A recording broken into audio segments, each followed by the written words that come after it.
NHI ফালৰ পৰা আপোনালোকৰ বাবে কেইবাটাও পোষ্ট মুকলি কৰা হৈছে।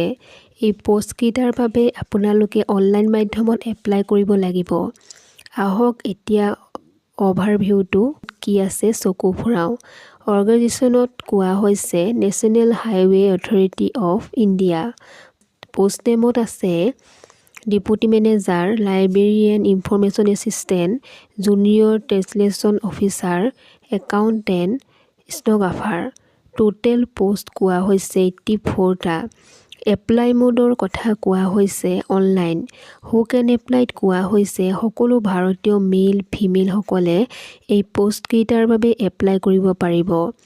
এই পদকেইটাৰ বাবে চেলাৰী কোৱা হৈছে 25,500ৰ পৰা 1,77,500 টকা চেলাৰী লাভ কৰিব পাৰিব। এজ লিমিট কোৱা হৈছে মেক্সিমাম 18 ইয়াৰ্ছ আৰু মেক্সিমাম 30 ইয়াৰ্ছ হ'ব লাগিব।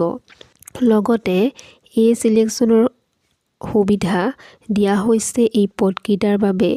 এপ্লিকেশ্যন ফিজৰ কথা কোৱা হৈছে general, OBC, ST, SC, PWD সকলে একো এপ্লিকেশ্যন ফিজ নিদিয়াকৈ এপ্লাই কৰিব পাৰিব। চিলেকশ্যন প্ৰচেছ হ'ব আপোনালোকৰ ৰাইটিং এক্সামৰ জৰিয়তে। ৰাইটিং এক্সামত চিলেক্ট হ'লে ডকুমেণ্ট ভেৰিফিকেশ্যন কৰা হ'ব। এডুকেশ্যন কোৱালিফিকেশ্যনত কোৱা হৈছে সকলো কেণ্ডিডেটে ইউনিভাৰ্চিটিৰ পৰা বেচেলাৰ, মাষ্টাৰ ডিগ্ৰী পাছ হ'ব লাগিব।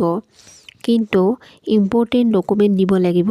আপোনালোকক এপ্লাই কৰোঁতে passport size photograph, signature, Aadhaar card, education certificate, caste certificate, age proof, online important date কোৱা হৈছে ইয়াতে অলৰেডি ষ্টাৰ্ট চলি আছে, সেইকাৰণে ইয়াতে মেনশ্যন কৰা নাই। লাষ্ট ডেট কোৱা হৈছে 15 ডিচেম্বৰ 2025, অৰ্থাৎ আপোনালোকৰ 15 ডিচেম্বৰ 2025 অন্তিম দিন।